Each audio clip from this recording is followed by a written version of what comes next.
24वां बाब। यीशु यरूशलेम की बर्बादी की बात करता है।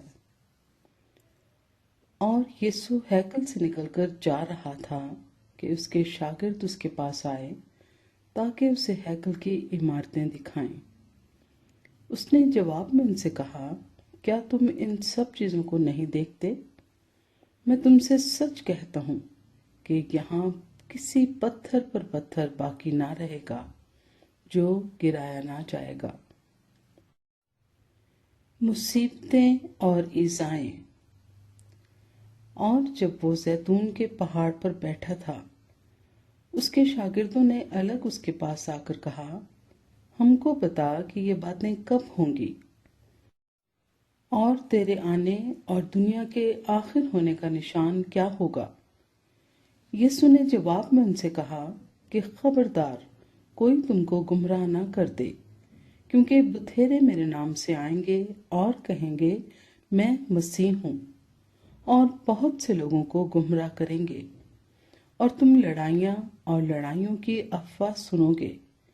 खबरदार घबरा ना जाना, क्योंकि इन बातों का वाक़या होना जरूर है, लेकिन उस वक्त खात्मा न होगा। क्योंकि कौम पर कौम और सल्तनत पर सल्तनत चढ़ाई करेगी, और जगह जगह काल पड़ेंगे और भौचाल आएंगे। लेकिन ये सब बातें मुसीबतों का शुरू ही होंगी। उस वक्त लोग तुमको ईसा देने के लिए पकड़वाएंगे और तुमको कत्ल करेंगे, और मेरे नाम की खातिर सब कौमें तुमसे अदावत रखेंगी।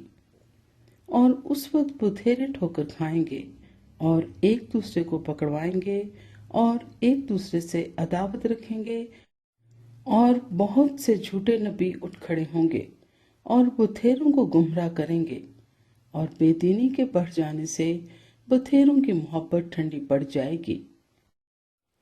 मगर जो आखिर तक बर्दाश्त करेगा वो निजात पाएगा। और बादशाही की इस खुशखबरी की मुनादी तमाम दुनिया में होगी, ताकि सब कौमों के लिए गवाही हो। तब खात्मा होगा। उजाड़ने वाली मकरू चीज। बस जब तुम उस उजाड़ने वाली मकरू चीज को, जिसका जिक्र दानियल नबी की मार्फत हुआ, मुकद्दस मकाम में खड़ा हुआ देखो, पढ़ने वाला समझ ले। तो जो यहूदिया में हो वो पहाड़ों पर भाग जाएं, जो कोठे पर हो वो अपने घर का असबाब लेने को नीचे ना उतरे, और जो खेत में हो वो अपना कपड़ा लेने को पीछे ना लौटे। मगर अफसोस उन पर जो उन दिनों में हामिला हों और जो दूध पिलाती हों। बस दुआ करो कि तुमको जाड़ों में या सबत के दिन भागना ना पड़े, क्योंकि उस वक्त ऐसी बड़ी मुसीबत होगी कि दुनिया के शुरू से ना अब तक हुई ना कभी होगी। और अगर वो दिन घटाए ना जाते तो कोई बशर ना बचता, मगर बरगुज़ीदों की खातिर वो दिन घटाए जाएंगे। उस वक्त अगर कोई तुमसे कहे कि देखो मसीह यहाँ है या वहाँ है, तो यकीन ना करना, क्योंकि झूठे मसीह और झूठे नबी उठ खड़े होंगे और ऐसे बड़े निशान और अजीब काम दिखाएंगे कि अगर मुमकिन हो तो बरगज़ीदों को भी गुमराह कर लें। देखो मैंने पहले ही तुमसे कह दिया है। बस अगर वो तुमसे कहें कि देखो वो बियाबान में है, तो बाहर ना जाना, या देखो वो कोठरियों में है, तो यकीन ना करना। क्योंकि जैसे बिजली पूरब से कूदकर पश्चिम तक दिखाई देती है, वैसे ही इब्ने आदम का आना होगा। जहां मुर्दार है वहां गिद्ध जमा हो जाएंगे। इब्ने आदम की आमद।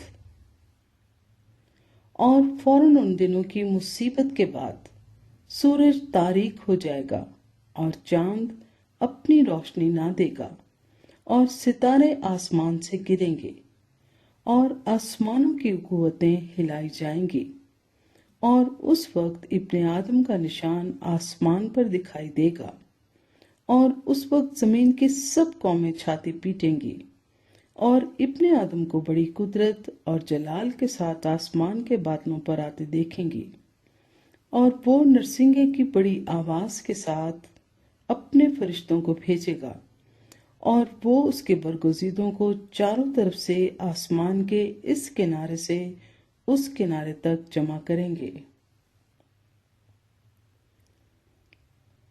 انجیر کے درخت سے سبق۔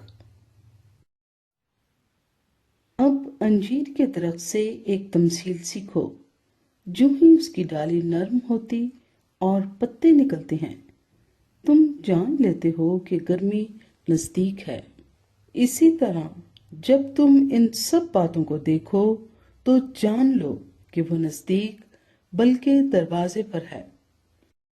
میں تم سے سچ کہتا ہوں کہ جب تک یہ سب باتیں نہ ہو لیں، یہ نسل ہرگز تمام نہ ہوگی۔ آسمان اور زمین ٹل جائیں گے، لیکن میری باتیں ہرگز نہ ٹلیں گی۔ اس دن اور اس گھڑی کو کوئی نہیں جانتا، لیکن اس دن اور اس گھڑی کی بابت کوئی نہیں جانتا، نہ آسمان کے فرشتے، نہ بیٹا، مگر صرف باپ۔ جیسا نوح کے دنوں میں ہوا، ویسا ہی ابن آدم کے آنے کے وقت ہوگا، کیونکہ جس طرح طوفان سے پہلے کے دنوں میں لوگ کھاتے پیتے اور بیاہ شادی کرتے تھے، اس دن تک کہ نوح کشتی میں داخل ہوا، اور جب تک طوفان آ کر ان سب کو بہا نہ لے گیا، ان کو خبر نہ ہوئی، اسی طرح ابن آدم کا آنا ہوگا۔ اس وقت دو آدمی کھیت میں ہوں گے، ایک لے لیا جائے گا اور دوسرا چھوڑ دیا جائے گا۔ دو عورتیں چکی پیستی ہوں گی، ایک لے لی جائے گی اور دوسری چھوڑ دی جائے گی۔ بس جاگتے رہو، کیونکہ تم نہیں جانتے کہ تمہارا خداوند کس دن آئے گا۔ لیکن یہ جان رکھو کہ اگر گھر کے مالک کو معلوم ہوتا کہ چور رات کے کون سے پہر آئے گا، تو جاگتا رہتا اور اپنے گھر میں نقب نہ لگانے دیتا۔ اس لیے تم بھی تیار رہو، کیونکہ جس گھڑی تم کو گمان بھی نہ ہوگا، ابن آدم آ جائے گا۔ دیانتدار یا بد دیانت نوکر۔ بس وہ دیانتدار اور عقل مند نوکر کون سا ہے جسے مالک نے اپنے نوکر چاکروں پر مقرر کیا تاکہ وقت پر ان کو کھانا دے۔ مبارک ہے وہ نوکر جسے اس کا مالک آ کر ایسا ہی کرتے پائے۔ میں تم سے سچ کہتا ہوں کہ وہ اسے اپنے سارے مال کا مختار کر دے گا۔ لیکن اگر وہ خراب نوکر اپنے دل میں یہ کہہ کر کہ میرے مالک کے آنے میں دیر ہے، اپنے ہم خدمتوں کو مارنا شروع کرے اور شرابیوں کے ساتھ کھائے پیے، تو اس نوکر کا مالک ایسے دن کہ وہ اس کی راہ نہ دیکھتا ہو اور ایسی گھڑی کہ وہ نہ جانتا ہو آ موجود ہوگا، اور خوب کوڑے لگا کر اس کو ریاکاروں میں شامل کرے گا۔ وہاں رونا اور دانت پیسنا ہوگا۔